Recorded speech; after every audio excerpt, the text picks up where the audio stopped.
All right, so we're get going. This is a sales hacker event brought to you by Jameson Pence at Lead IQ. Jameson is amazing. He's a senior director of sales development here at Lead IQ. He was my manager for only a short amount of time, but he's amazing. And I learned a ton from him in just a short amount of time, and I'm sure everybody here is going to be learning a ton during this event here. And getting better in email personalization, something that's near and dear to my heart. Personalizing emails, making sure that you're doing your research and putting out good emails that get replies, and increasing those reply rates up into the double digits. So first off, we're going to start things off by with a poll. What are your current average reply rates? I'm going to go ahead and send this to everybody, and you can let us know what your current reply rates are right now. Ooh, looking the majority. Oh wow, this is all in real time. About 50% of you are around that 2 to 5% number. We do have some people in the 10% plus. That's pretty amazing. Yeah, I'd love to know kind of what the baseline is, like where you guys are kind of starting. That'll kind of help gauge the conversation a little bit. So yeah, it looks like the majority of them are a large majority, 57% right now, are around 2 to 5%. Think of this in terms of like your cold emails. Like what are you guys seeing? Like what kind of response do you guys get from those? And yeah, I see that with the depends on the sequence, cadence, types of personas. Think of like your main DM, like what kind of cold response you guys typically get from them.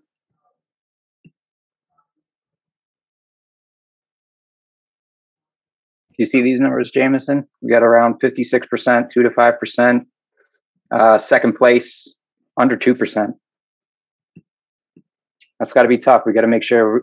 I'm sure we're going to be able to help, especially those lower numbers. But even the 10% plus, if you can get those numbers up to the 20% plus, I'm sure Jameson might be able to help you out with that. Awesome. Super excited to be running the session today. The only thing I'm more passionate about than writing personalized emails is myself. So we're going to talk about that first. So yeah, I'm a director of sales development here at Lead IQ. I've been doing this for a while. So I've been in sales for a greater part of it, reaching 2 decades almost. So 15 years in sales, last 6 in sales development, building out sales development teams. Coach hundreds of SDRs, pretty focused on this side of the fence. Love this, the sales development side and building up just really great reps. I've been in a number of different sales roles. Started off, cut my teeth in door-to-door work in my summers in college. Went into government sales, kind of executive roles, business development. Scaled a couple enterprise, mid-market, and commercial sales development teams. And spent the last year and a half here at Lead IQ building out our team. So big fan of it. Consulted for a number of companies on how to build out a similar sales development process. Fun facts about myself. So initially from Maryland, born and raised, East Coaster, lived in New York for about a decade and then moved to Austin 6 months into the pandemic and got some more land at a cheaper price in New York. I performed stand-up for about 8 years between DC and New York, did about 1 year full time. Doesn't pay too well. Surprise. Especially when you're bad. I completed a half marathon on crutches. That was just, I signed up for it, hurt myself, and didn't want to, I couldn't get my refund. So I did it on crutches. I recently bought a house in Austin with my fiance in Tortoise. Christian name is Sheldon. His street name is Shanks because he reminds me of Shawshank Redemption. If you guys have ever seen that movie. Or I'm dating myself, but a little bit about myself. I kind of kick it off just to just kind of like pull the curtain a little bit in terms of like where we're sitting at. So terms of our team, we play around with a couple different frameworks. We're sitting around the 13, 14% reply rates on our side. And that's essentially what I'm going to be speaking about today. So today's agenda, we're going to talk about rethinking our current cold email strategy. I think for a long time, we've been trying to tweak a broken system of sending out or blasting emails and trying to tweak that message so that you end up getting like maybe 1-2% higher response rates to those personas. Or we're trying to think of like, what's the perfect subject line that I should blast out to people? And I think we need to kind of twist that a little bit and think about our strategy a little bit differently. I'll give some tactical advice because I love to leave webinars with something that I can actually do. So I'll give some tactical advice in terms of how we approach our emails. And then we'll break down some great personalized emails that we've been doing internally to give you guys some examples to kick you guys off. Some general best practices. So we're in a connection-based economy. Be human. One of the greatest ways to get over 10% is to connect with your prospects. So we'll talk about how we do that. Great line from, I believe it was either Corporate Bro or Max Oshler, like sales isn't going anywhere until robots are buying from robots. One of the cool things that keep our job is the fact that we can connect with people. So let's keep doing that. That's why we have all of this technology, is so that we can focus a bit less on the technology side and focus more on connecting with our prospects. The persona or the person is better than the persona, and the persona is better than the company. So we want to cover both the personal side of who we're reaching out to and the professional side. We don't want to leave either of those hanging, but we want to make sure that we're covering both of those, starting with the personal side, the person that we're actually reaching out to. People don't care about your solution until they see that you care about them. And by doing so, you have to show them that you did the effort or put the effort into actually thinking about who you're speaking to. And when we speak to people, we speak to them one-on-one. We don't speak to them in crowds. No wasted emails. If it looks like a marketing email, we do not send it. Sorry, Maza. You're training your prospects to either open or ignore you whenever we send them an email. So this is my favorite, actually. Think about if it's something that you could blast out to 5, 10, 30 other people, like we don't want to send those emails. If we're going to do that, we'll type it up for marketing and have them send it. No offense. Develop a process. So personalization begins with a really solid process. Most of your time should be spent on these we call them high value activities. The high value activities are the ones where you're connecting with your prospects in a meaningful way. So that takes time, right? You can't, it's difficult to do that, especially with all the other tasks involved with the sales development role. So think about ways that you might be able to automate parts of your process, take away any sort of clicks within your day, so that you can dedicate more of that time to personalized emails. Lastly, constant iteration. Don't let your outreach or process go stale. This presentation has adjusted and been revamped quarter over quarter because we have to constantly change with the times. And if we do the same outreach quarter over quarter, it's going to get stale. So you have to constantly iterate, change it, experiment with it to the point where it stays fresh and you can keep those reply rates up. How we think about personalization, I think the vast majority of companies are kind of in this one-to-many approach of like, I'm one person sending out emails to many, many people.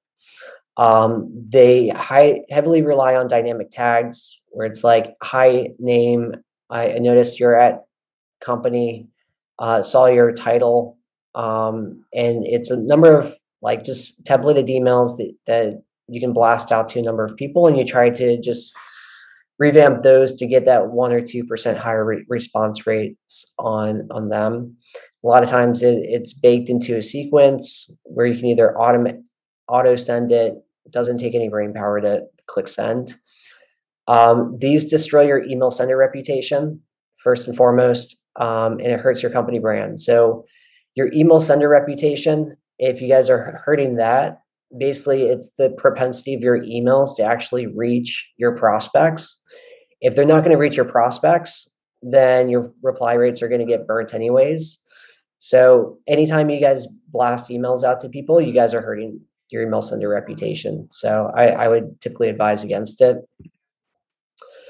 Then there's a one to few approach. This is finding commonalities within smaller groups. So it's, hey, this group of people are in this persona and they live in Austin. This persona lives in New York. I can send them something that might seem a little bit more personalized, but it's in a much smaller bucket of people. Generally refrain from this until it's later into the sequence. One-to-one, this is that 6 to 10% reply rate bucket. This is where you can find something that's very specific. If I'm going to write an email to John, I'm going to write an email to John specifically for him. This is on a one-to-one basis. This is finding things that I want to be able to blast out to people. So it's saying, hey, I noticed this thing that you self-authored. I noticed this podcast you're in. There's this post on LinkedIn. This is something self-authored that you want to applaud and bring out. Anything within their bio that you want to call out. Hey, any sort of like interesting employment history, something that's very specific to him in general. Where we find that 10+% reply rates is taking the common characteristics or the specific characteristics that you do in that one-to-one personalization and applying those to yourself. So that's where you connect it to yourself or the experience of your team. This is where you give it your own personal, authentic, and human lens. So, hey, I saw that you played in this band. I can connect with that because I played in a band in high school. Like, find commonalities, even if it's not with yourself, maybe with somebody on your team. Hey, my manager actually played in a band in high school. So find commonalities with that prospect, and that connection is what's going to warrant a much higher response rate. Take a quick pause here. What's the general approach that you guys take in your email outreach between those few buckets of like one to many, one to few, one to one, or one self to self? What do you guys typically lean on?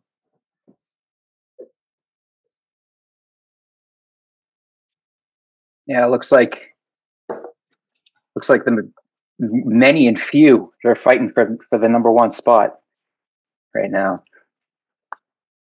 Think of that first cold email in general, like what's generally sent out.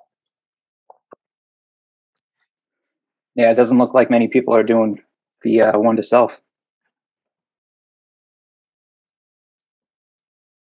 Just got a couple people on there. It looks like one to few. One to few with 45%, one to many is at 35%. Yeah, LinkedIn is a great place to utilize that connection as well, especially if you're coming from a place where they see your background as well. That's cool. I'm going to jump into it. Cool. So openers and side notes. This is how I think about when we want to construct our emails. Openers are, hey, this is how I want to open the email or start it off. This is going to be the most compelling reason to engage. I'll start off with like, hey, what's the, is this person connected to somebody with my company? And there's an actual connection there. So that's like the team link connections that you can find within your company, where you can connect, say, hey, John, I notice you're connected with this person. John might be like, oh, I went to high school with him. I want to call that out as the most compelling reason to engage with this prospect. I'd say account news. If they're an above the line buyer, there's a great book on it that I can't remember the title. I think it might be Above the Line, Below the Line Buyers, where they talk about, hey, for like VP C-suite, they're a lot more connected to the company and the company initiatives. So anything with the account news, that might be the most compelling information to bring up or connect with that buyer with. Anything that they share on LinkedIn, if it's like a post, an article that they've written, calling that out to action, that's going to be the most relevant circumstance to look into. And then career changes. This is a huge one. So if their previous job was a customer, those are hot leads. So chances are they've had a much closer experience to your product or platform. So career changes is a really big one. So staying on top of those and having a way to monitor them, that's going to be super helpful. That's how I'd want to open up my emails. Second aspect is side notes. So these are things you want to throw into all of your emails, and they really sweeten the message. So think of like content downloads. A lot of times I get emails, hey, I noticed that you downloaded this content. Start with something personal about myself, and then throw in like, hey, I also noticed that you downloaded this content, and tie that into your value prop. Account news, if it's below the line. So these are, if it's somebody who's a lot less tied to the company initiatives, whether it's like a manager or end user, then you want to still acknowledge the fact that you're doing your due diligence and what's happening with them and their company. So PS, also noticed the funding. Congrats. Looks like your company's making some waves. Hey, I also noticed you're doing some expansion into Europe. Great. Awesome to see that you guys are growing so quickly. Like, acknowledge the things that show that you've done your due diligence, but where you place it in the email also matters, because you're showing that the personal side first, and then like you want to make sure that you're also showing that you did the due diligence on the company. Also career changes, promotions, throw those in the PS. PS, congrats on the promotion. Too often the emails go out starting off with that as an opener, or it's like, hey, Steve, saw that you just got promoted. Congrats on the job change. He's getting about 12 other of those. So if you add that in the PS, it makes you stand out a little bit. You still want to acknowledge those so that you show that you've done your due diligence. Hierarchy of personalization. So I think of this in terms of a quarterback, and when they go through their reads, they say, hey, this is the first receiver I want to look to. If he's not open, then I go to the second, third, fourth. Finally, a check down to your running back. If it's like, hey, I can't find anything, I need to send something, not lose yards, maybe gain a couple. So where you want to start is that self-authored content. So I'm thinking, when I pull up this prospect, I look through their any of their posts, see if they've authored anything. Go to like listennotes.com. Say like, hey, if you go to Listen Notes, it's kind of a podcast search, essentially, kind of like a Google search of like anything that they've spoken in. I look through their articles. That's the first thing I want to look towards. Second read is self-attributed hobbies, interests. So if they have an interesting employment history, listed hobbies, anything inside of their bio that you guys want to call out. Third thing is company initiatives, if it's relevant to the persona. So if it's VP C-suite, then yeah, I want to look to the company news, any press release, product releases, expansion funding, things of that nature. Lastly, your check down is if none of this is available, and hey, I can't just ignore this prospect because I can't find anything to personalize them on, then we do something what we call like transition-based personalization, where this is kind of like one of the creative ways that we look to personalize with some of our prospects. If there's actually absolutely nothing that we can find, we'll say like, hey, what does their name mean? Maybe we can like at least gauge some interest through creativity. Look through their LinkedIn recommendations, if they're recent. What college did they go to? Location. These are some of the more like one to few stuff, but something that you might be able to find on that prospect that is still on a one-to-one basis. Subject lines.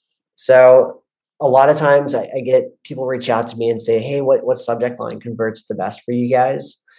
And then sometimes I look through my reps' emails to say like, hey, what are the subject lines that they're sending? And I should be able to look through their subject lines and say, hey, none of these are the same, so that's good. And I have no idea what a lot of these mean, so that's also good, because it's got to be very specific to that person. So specific for everyone, and you want to be specific to that first paragraph of personalization. So if you're calling out where they went to school, you want to incorporate that into the subject line itself. Tie to the person and leave out the value props in that subject line. The value prop makes it more of kind of like, oh, this is it's more about the persona rather than the person itself. 1 to 4 words, so keep it short. The goal of the subject line, if you guys think about what the goal is, it's to get opened, first off. Second off, you don't want it to get stuck in a spam. So if you guys send the same subject line to everybody, the servers are going to notice that and start to denote it as spam. And we don't want it to be a bait and switch. So we don't want to call out something in the subject line that you guys aren't going to call out in that first paragraph of personalization. So think about that as you guys go through your subject lines. Like if you're looking for what it should be titled, it should probably sit in the first paragraph of what you guys are talking about. I want to talk about, hey, how can we do this quicker? Like, how do we go through a process of personalizing our emails quicker? But let's start here. Where are we kind of sitting in terms of like, how long does it take you guys to personalize an email? Oh man, this one. Sometimes it would take me 25 minutes. Sometimes it would take me 2. Yeah. But it looks like, yeah, a lot of the people are kind of the same way. 5 to 10 minutes is the large majority here. Yeah, 10 minutes for a personalized email.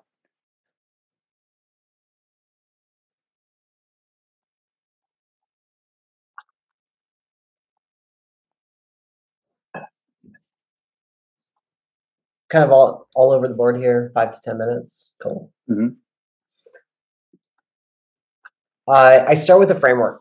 So we don't have templates in terms of we don't have templated emails that we send out. So we start with the framework, starting with the personalized intro, making sure that it's a human tone, it's friendly, familiar, straightforward. If it's in something where it's like, hey, if you can read it in a negative tone, then you might want to fluff it up a little bit so that it still sounds like, hey, I'm speaking to a colleague or neighbor. You want to be able to connect to yours or a colleague's shared experience. This is where team culture really plays a big part, is like, hey, if I'm connected with all my colleagues, I know who they are, I can play off their experience and connect with my prospects on their level. Always utilize those side notes. It sounds silly, but it makes a huge impact in terms of response. I also don't want to downplay the importance of persona-based value prop. It still needs to be related to what they care about and how it will fit into their role.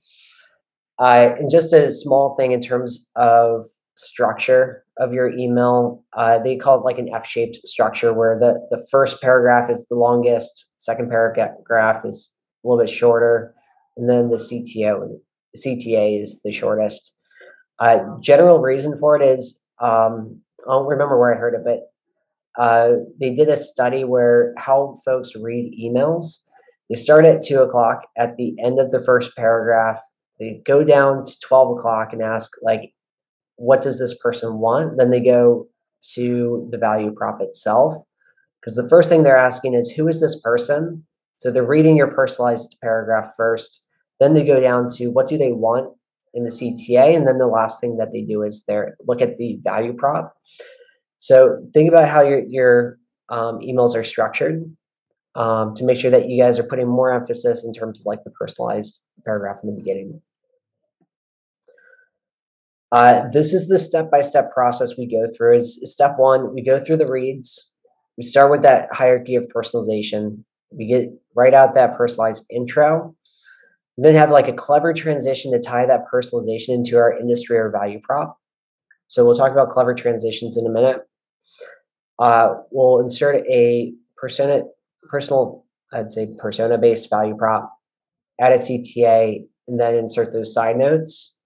Lastly, we tie the subject line into that personalized intro. Quick 7-step process. Going through some examples. So, cool. This is one where we just got started with the name. This is by one of our famous reps, Katie Bob. So, hi, Katie. We share the same name, so I figure you might relate to everyone thinking your name is some shortcut version of Catherine or Kathy. The list goes on. Well, it may be short for something else. That's not why I'm reaching out. Instead, the other place shortcuts are great are in sales and business development tools, integrations, workflow optimization, those shortcuts you probably care about. Seems like your team at company might be doing some prospecting. I'm curious what tools they're using to make their workflow as streamlined as possible. If you could help your team get verified data on prospects, sync it to all your other tools, all without leaving LinkedIn, would you be open for a chat? So starting off with that first paragraph, tying the personal experience in with personalization, and then using a clever transition to transition, taking shortcuts into how shortcuts are relevant in the tool that we play or that we use. Subject line, it's Katie, not Catherine, Kathy, Catherine. So related to that first paragraph of personalization. Shared interest. So another one of our great reps, Alexis. Hey, Tori, saw you play softball at Birmingham Southern, live in the Atlanta area now. I was born and raised in Atlanta and went to Auburn, so I'm sure we have a ton of random connections. Two of my best guy friends played football at Birmingham Southern before transferring to Auburn. Small world. Since you're a former softball player, I'm sure you can appreciate the importance that you and the Panthers put on fundamentals, hitting, fielding, and throwing. Know what else is fundamental? Streamline workflow as an SDR, which I'm sure you know since you used to be an SDR yourself at company. When it comes to sales, it's not so different. Having great contact data is fundamental, and using effectively is a winning strategy. Setting up your team up for success starts with giving them the right resources, mobile numbers, verified emails, ensuring reps can hit the ground running.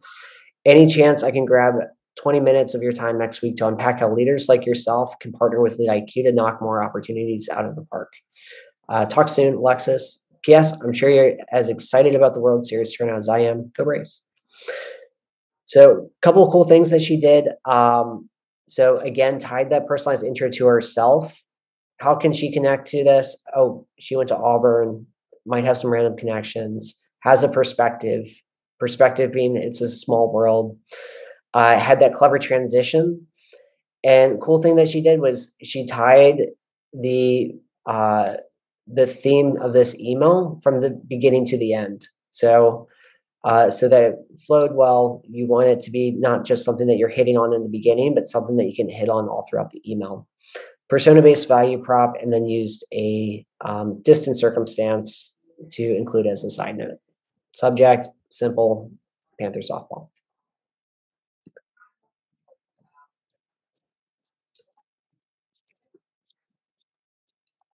Here's another good one that ties kind of more into like the company itself. So, but also use kind of like a fun way of hitting on the personal side of them. So, hi, Alan. When I looked up the meaning of your name, I found that Alan's Celtic origin means stone. Seems fitting as it looks like you've been companies rock at building out your sales processes.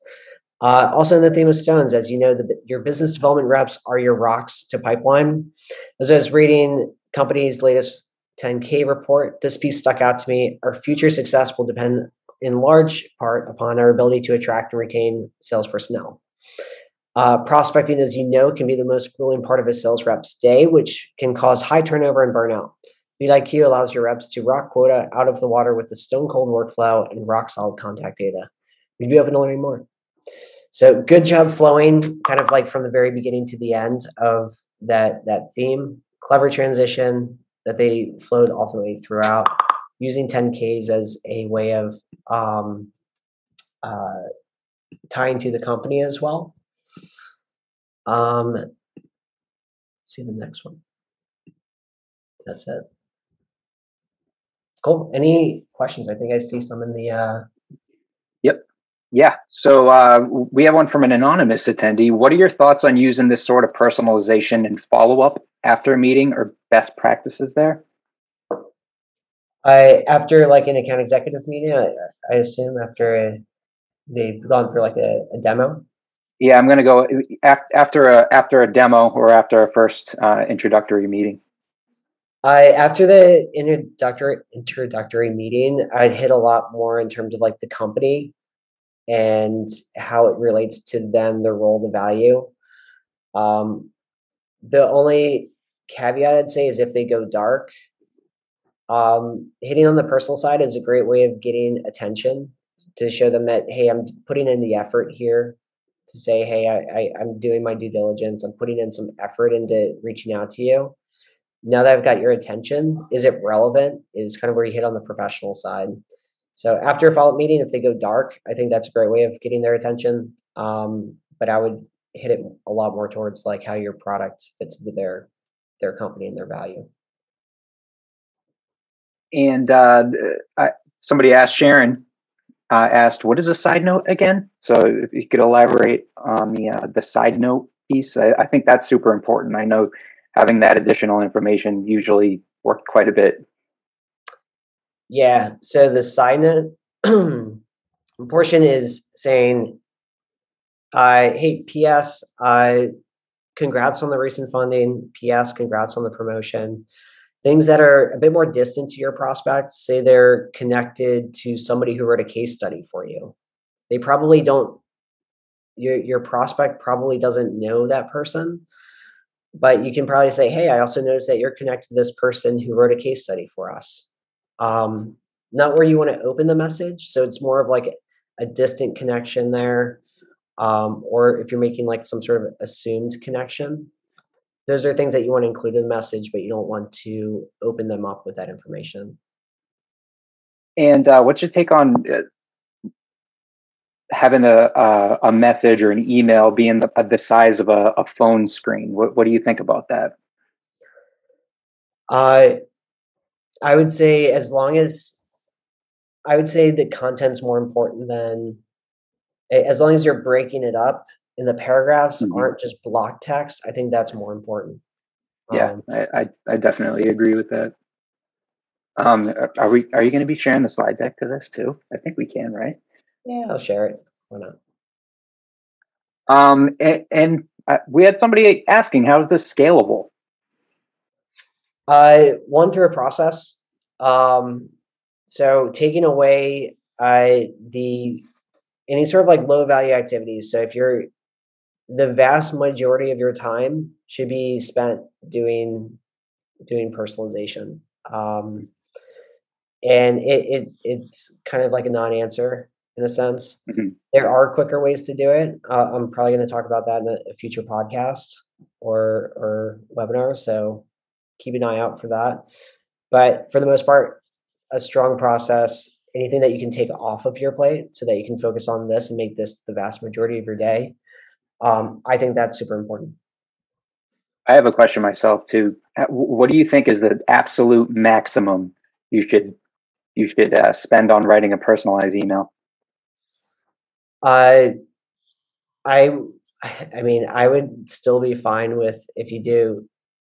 I care a lot more about quality than quantity. I wouldn't really put a time limit on it. Well,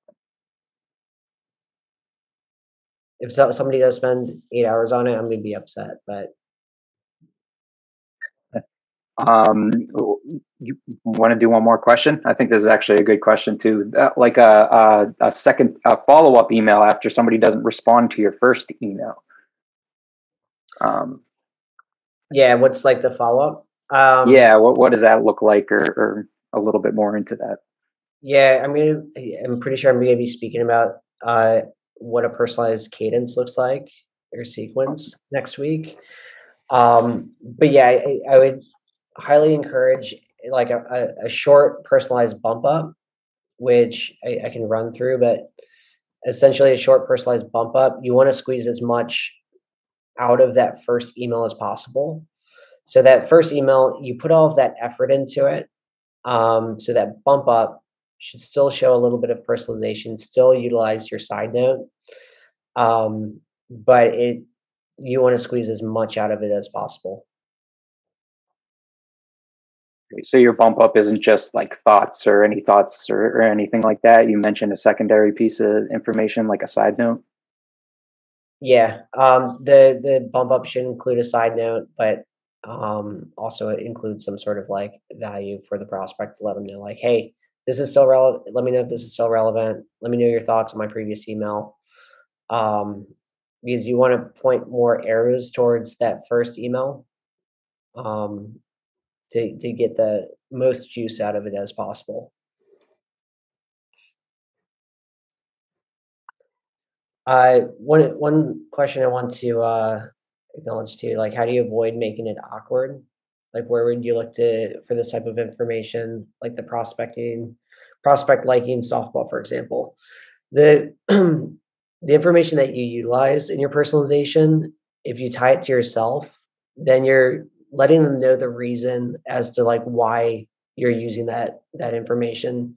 If you're just pulling it out and not talking about it afterwards or not using it as a transition or giving a personal lens to it, then you're just throwing it out there for them to see it or just for them to it can be a little bit awkward or creepy if you're like, hey, I noticed you played softball. I'm selling this thing to you. Like if you connect to it and give your own perspective to it, then that's what makes it not creepy. And that's like, hey, I'm reaching out to you because I'm connecting with you on this topic. Um, but speaking of this topic, and then do like a clever transition into what your value prop is, if that makes sense.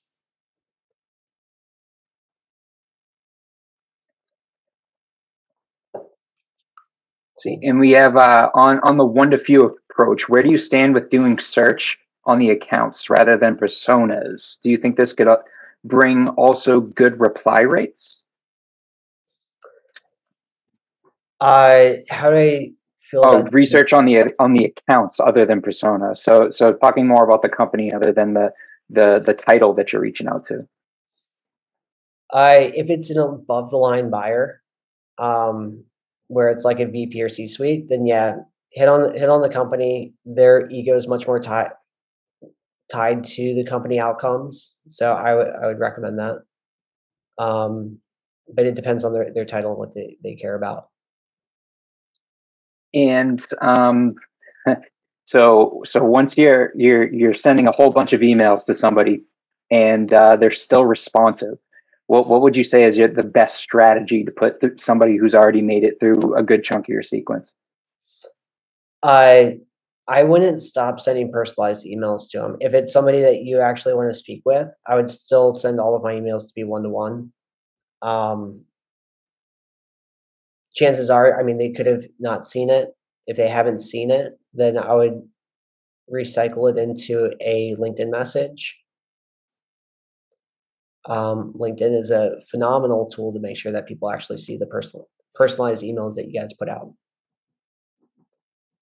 So when you're seeing a lot of people with like a that kind of follow that same, maybe a little bit more like above the line than one to few or one to many, like if they all enjoy a specific thing that you also enjoy, um, do you ever reuse, or do you have a strategy for like reusing things that you're noticing a lot about different people? Yeah, so we do have like one to few templates, uh, where it's like, hey, this is, it would be more later down the sequence.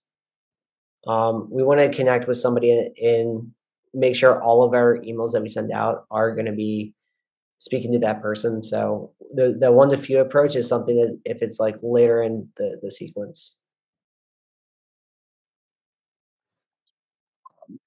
And what about putting "re" in the subject line? I think I know the answer for this one, especially for a first email. I wouldn't do it. I mean, it's I get the mindset behind it as somebody who's kind of like seen this stuff for a while. Like your next email is going to have "re" on it, so if he doesn't respond to the first one, then you can always bump up that first email, and that'll have the "re" on it. But it's more of like a tactic, and I think if people see through it, then it's not going to leave a positive taste in their mouth. Yeah, exactly. So Lindsay asks a pretty good question as well too. So this strategy seems solely for high ACV products. When the product or price does not justify high time spend on personalization, how would you structure your emails? So more transactional products and sales. I mean, if you want a response from somebody, I would personalize it. Um, at the end of the day, like you could send out 100 emails. I think for all of your emails, they should be personalized if you want a response. Um, unless like your reply rates are like 1-2% and you're sending out 100 of them, I would rather send out fewer. I'd rather send out um, get 10 and get 2 responses, or send out 20 and get 2 to 4 responses, because you're just going to burn out your email sender reputation, um, and just treat people as a way that, like, if you didn't put in the effort to write to them, then why should they put in the effort to respond on to you? How many follow-ups are usually in the sequences as well? How many emails? For Yeah, like how many emails or how many steps in the email steps after Uh, that first email? yeah, 6. Six total, or six after the first one? 6 total.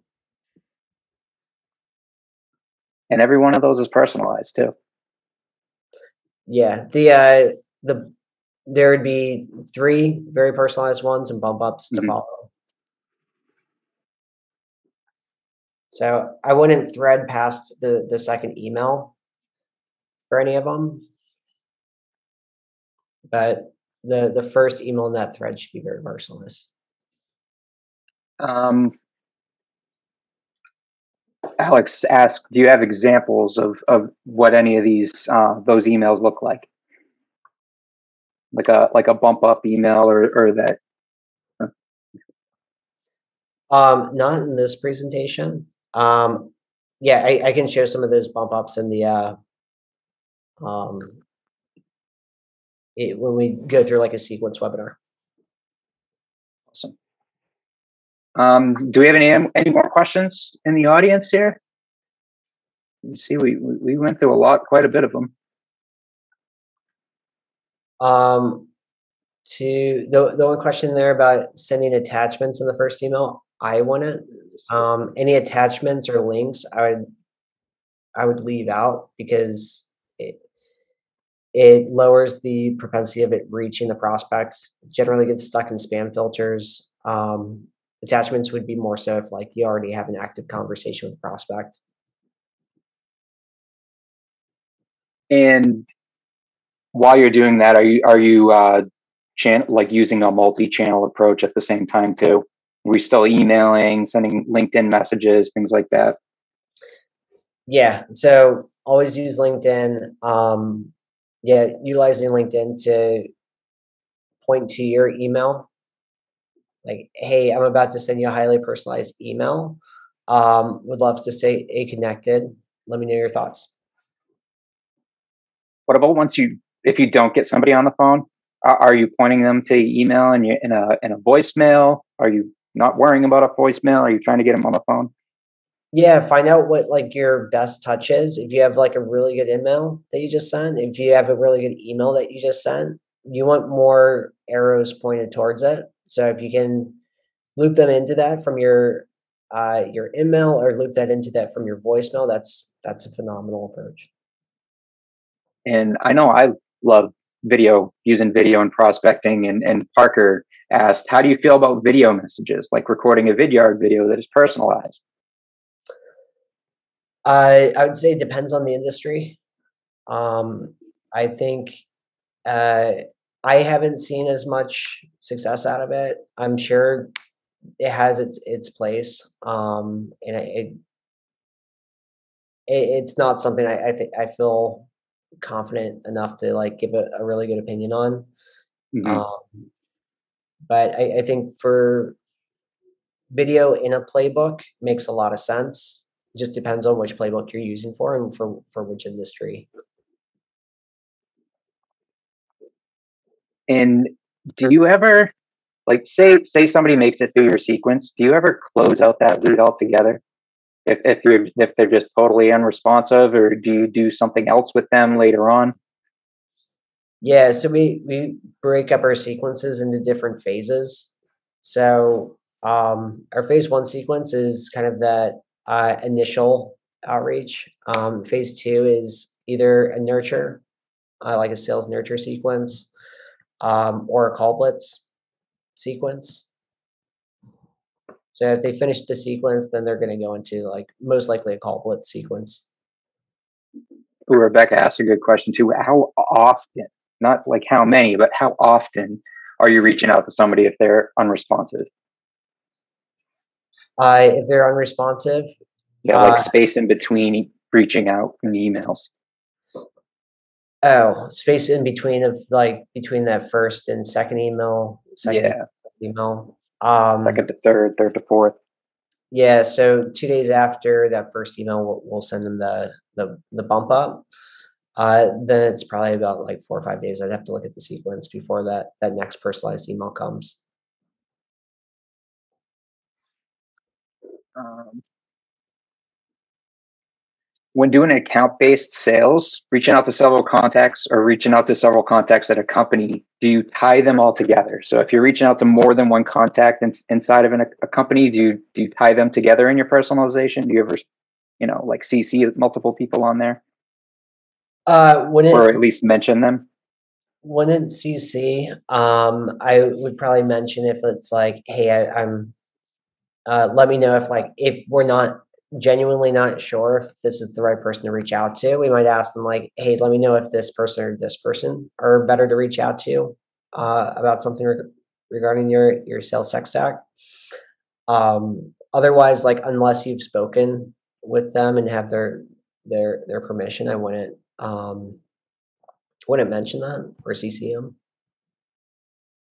And Amy Hill, are you using this high touch method exclusively for top tier titles, or an account in a low touch one to few approach for the rest? If it's anybody we want to speak to, then we'll use a high touch method, which is everybody that we reach out to. So I'd say everybody gets a high touch method. And basically those one to few, or the ones that, they should just be going to marketing anyways. You shouldn't be reaching out to them, correct? Yeah.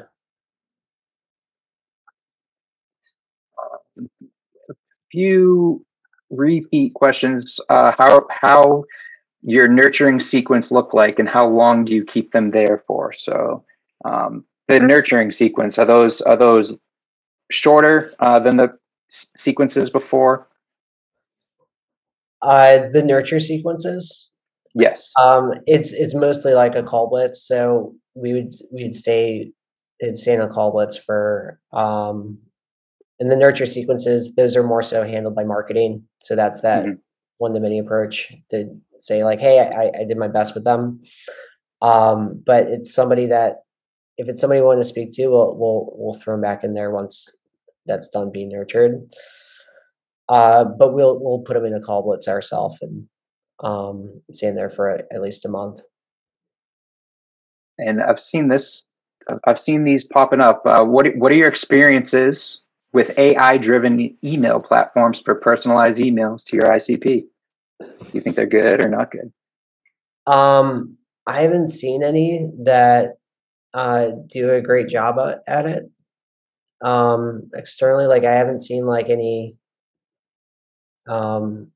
reach out to me. So What about when using like images or GIFs in your emails? What are your thoughts on those? yeah, I'd say more below the line buyers. So I've seen them work effectively. I think it matters more of like in terms of um, the persona that you're reaching out to, the company, industry. Because I've seen it work very well in certain industries, and other industries that can kind of backfire. For me personally, it's worked a lot better when I make a personalized image or GIF as opposed to one that somebody's already seen a million times. Yeah, if you're going to send one, then yeah, I would put some time into making sure that it's for them. Ooh, I know somebody asked a good question. Where can Marco, where can I find one of Jameson's stand-ups? I believe there's one on YouTube, so look it up. I tried to scrape the web before I went to Lead IQ, but I'll see if I can unblock some. And Belle, yes, the recording is going to be shared with everybody. Cool. Ooh, we are getting more. What about those who open the mail many times but never reply? I think I know your answer for this one. Call them. Give them. Call them. Yeah. What happens when you don't have their number? Get Lead IQ. Good answer. Or yeah, no, or go on LinkedIn. Like LinkedIn's a phenomenal resource. You guys should all have LinkedIn Sales Navigator as like a great tool for making sure that you can personalize to the prospects effectively. Ooh, anonymous. What is the main mistake you saw SDRs making with their outreach, aside from not personalizing? I've seen when you set up sequences for them to personalize and the subject line says insert personalized subject line, and then they send that out. I've seen this when folks are setting up sequences and then they just automate it. Never automate emails because that is generally a cause for disaster. Yeah, don't insert subject line as the subject line. What about links in your signature? That's fine. Yeah, we saw it with Katie adding her violin. She used to get a lot of meetings off of that. Yeah, and she would actually play the violin for people. Mm-hmm. So, second bit of advice: learn how to play the violin. But it'll help you book a lot of meetings. Yeah, I used to have like a 30-second video in there and with a little link to it and said there's a video here, click on it, and people would click on it, and it would just be like something, either a video that we made about Lead IQ, or it would be every grunt noise Michael Jackson has made in all of his songs combined into one, and that used to get me a good amount of meetings. I don't know if I'd suggest that. Yeah, but links and videos in signatures, as long as you don't have like 10 of them, have always worked for me. Yeah, and email servers are pretty cognizant of the fact that they kind of expect like links in the signature portion of the emails. So I'm not as concerned about it getting stuck into a trap if it's in the signature.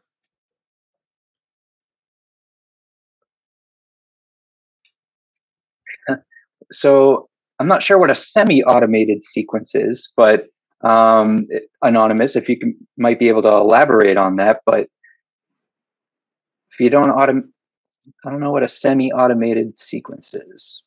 I'm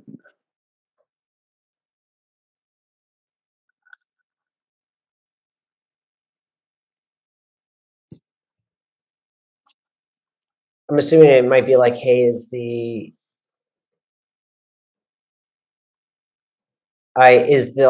bump up email automated and the first email isn't.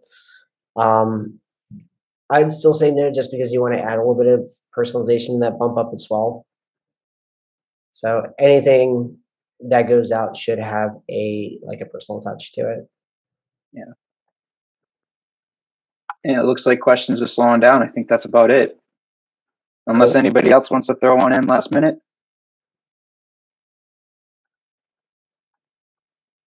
All right. Well, I think that's all, Jameson. Cool. That was amazing. Well, yeah, thank you, Sales Hacker, for having me. I love this stuff. Feel free to connect with me on LinkedIn. I'm always happy to chat about anything sales development or hiring. So if you enjoyed this, we talk about this every day. Find me on LinkedIn. Happy selling.